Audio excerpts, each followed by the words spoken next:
वाक़े के अंदर कोई दूसरा नबी है, यानी पाया गया है, ये किसी के बारे में दावा करता है, वाक़े के अंदर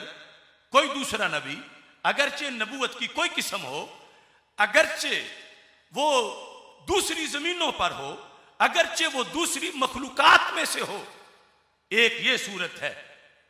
दूसरी सूरत कि वो कहता है कि वाकई में तो कोई नहीं, लेकिन मुमकिन है। जिस तरह एक फिरके ने अल्लाह के किज़ब के बारे में अकीदा रखा, इम्काने किज़ब का, कहने लगे कि रब झूठ बोलता तो नहीं लेकिन बोल सकता है माज़अल्लाह, यानी ऐसा वाकई में पाया नहीं जाता मगर इम्कान है, जिसका भी रद्द हमारे अकाबिर ने किया कि ना बोलता है ना बोल सकता है, क्योंकि झूठ ऐब है और अल्लाह हर ऐब से पाक है। तो नबूवत के लिहाज से आला हजरत फाजिल बरेलवी रहमतुल्लाह अलैह ने यह फरमाया कि अगर कोई शख्स, यानी अब दायरा इसका देखो, 24 से भी ज्यादा सूरतें फिर बनती हैं।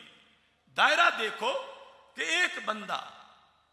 नबूवत की कोई किस्म, और वो भी किसी दूसरी जमीन पे, और वो भी किसी दूसरी मखलूक में, और वो भी वकू नहीं, सिर्फ इम्कान माने कि शायद हो जाए, सिर्फ इम्कान माने, वो बंदा भी काफिर व मुर्तद हो जाता है।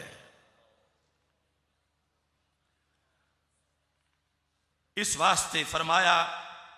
कि अदम वकू महज बतौर एहतमाल शरी व इम्कानी वकूई जायज जानना, जायज जानना। अब आगे और स्टेप है, जायज जानना या खुद जायज नहीं समझता कि किसी जहान में, किसी जमाने में, सरकार के बाद किसी मखलूक में किसी माने का नबी किसी जमीन पर जो जायज समझता है, ये बंदा उसको अगर मोमिन समझता है तो ये समझने वाला भी काफिर हो जाएगा। ये है आला हजरत अजीमुल बरकत लफ्ज खातमन नबीयीन के दायरे में इसकी खिलाफ वर्जी करने वाला कौन कौन लुट जाएगा, कौन कौन कुफर की वादी में दाखिल हो जाएगा। और खातमन नबीयीन का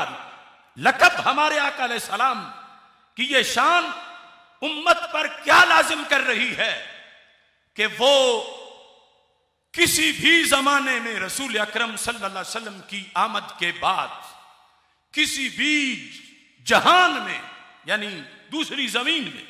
किसी भी माना में, किसी भी नौ के अंदर, इंसान हो या गैर इंसान, और फिर वाक़े माने या महज इम्कान समझे, खुद या किसी ऐसे कहने वाले को जो मोमिन समझे, वो सारे के सारे दायरा इस्लाम से खारिज होंगे और उन्हें जहन्नम का ईंधन बनाया जाएगा। अब इसके साथ बहरुल कलाम के अंदर इस चीज की वजाहत भी है। मैं ये खोल दो, ये इमाम नसफी की किताब है। उस किताब के अंदर जो बहस थी वो भी आला हज़रत रहमतुल्लाह अलैह ने अपने फतावा में पेश की। ये है बहरुल कलाम। और इत्तेफाक से मेरे पास जो जामिया निज़ामिया रिजविया का छपा हुआ फतावा रिजविया है, इसमें बहरुल कलाम ने जो आला हजरत ने हवाला दिया है उसकी तखरीज नहीं है, सिर्फ बहरुल कलाम लिखा हुआ है। आला हजरत ने जो अरबी इबारत लिखी थी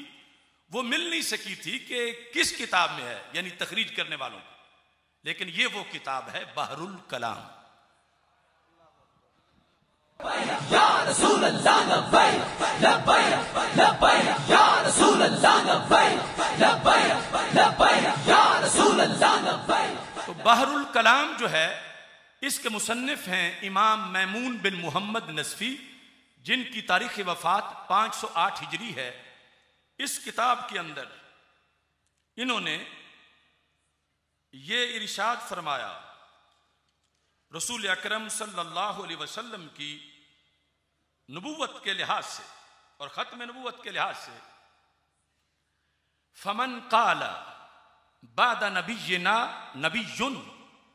फइन्नहु यकफुर, कि जिस शख्स ने, एक तो है ना दावा करता है माज़अल्लाह कि मैं नबी हूं, जिस तरह मिर्जा मलऊन ने किया, दावा करने वाला तो जन्मी है ही, जो ऐसे मुद्दई के बारे में फमन काला बाद नबीना नबीयुन, मसलन मिर्जा को जो नबी कहता है हर कादियानी, कहा यकफुरु फइन्नहु यकफुरु, वो काफिर बन जाएगा, लिअन्नहु अनकरन नस्सा, क्यों काफिर होगा कि उसने नस का इनकार किया है, कुरानी आयत का इनकार किया है, और वो फरमान है अल्लाह ताला का व खातमन नबीयीन। और यहां इन्होंने वो मशहूर बात लिखी है और उसकी भी बड़ी वजाहत जरूरी है। आम लोगों को इस बारे में भी तशवीश होती है, कहते हैं रोवे या अन अबी यूसुफ रदी अल्लाह अन्हु, इमाम अबू यूसुफ रदी अल्लाह अन्हु, इमाम आजम अबू हनीफा रहमतुल्लाह अलैह के शागिर्द, उनसे यह रवायत है, इज़ा खरजल मुतनब्बी वद्दअन नुबुव्वता फमन तलब मिनुल हुज्जता फइन्नहु यकफुर, कि जब कोई नबुव्वत का दावा करे माज़अल्लाह, और उससे जो बंदा हुज्जत मांगे, दलील मांगे, सिर्फ दलील मांगे उससे जिसने नबुव्वत का दावा किया, उससे जो दलील मांगे फइन्नहु यकफुरु, दलील मांगने से ही काफिर हो जाएगा। अब यहां आपको याद होगा कि अकीदा खत्म नबूवत के लिहाज से हलफनामा खत्म नबूवत पर जब हमला हुआ और उसी दौरान थाना कोतवाली के अंदर रात के वक्त ये हमारे अहबाब मौजूद हैं, डॉक्टर आसिफ अली साहब, मोहम्मद आरिफ कादरी साहब, मियां शफी जलाली साहब, वजीर औकाफ बैठा था, सारे अफसरान बैठे थे और बहस हो रही थी राणा सना के कुफ्रियात पर। तो मैंने 4 कुफ्रियात उनको बताए इन्हीं तशरीहात की रोशनी में, और जब वो वजीर औकाफ कहता था नहीं, मैंने कहा फिर ये क्या तुम भी ये लफ्ज बोलते हो जो उसने कहा है कि मुसलमान और कादियानी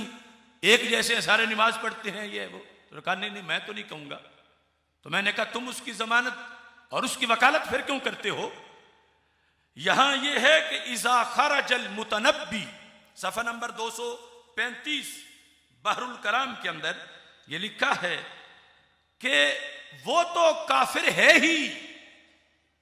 फमन तलब मिनुल हुज्जा, जिसने उससे हुज्जत मांगी, दलील मांगी कि नबी है तो कोई दलील दे, नबी है तो मौजज़ा दिखा, वो काफिर होगा। क्यों? लिअन्नहु अनकरन नस्सा, इस वास्ते कि ये जुमला, इसमें ये पता चलता है कि ये हुज्जत और दलील मांगने वाला शक का मरीज है, यानी इसके नजदीक ये जवाज है कि कोई नबी हो सकता है सरकार के बाद। इस बेस पे सोचते हुए फिर ने कहा कि फिर दलील पेश करो, अगर सच्चे हो तो दलील पेश करो। यानी शरीयत कहती है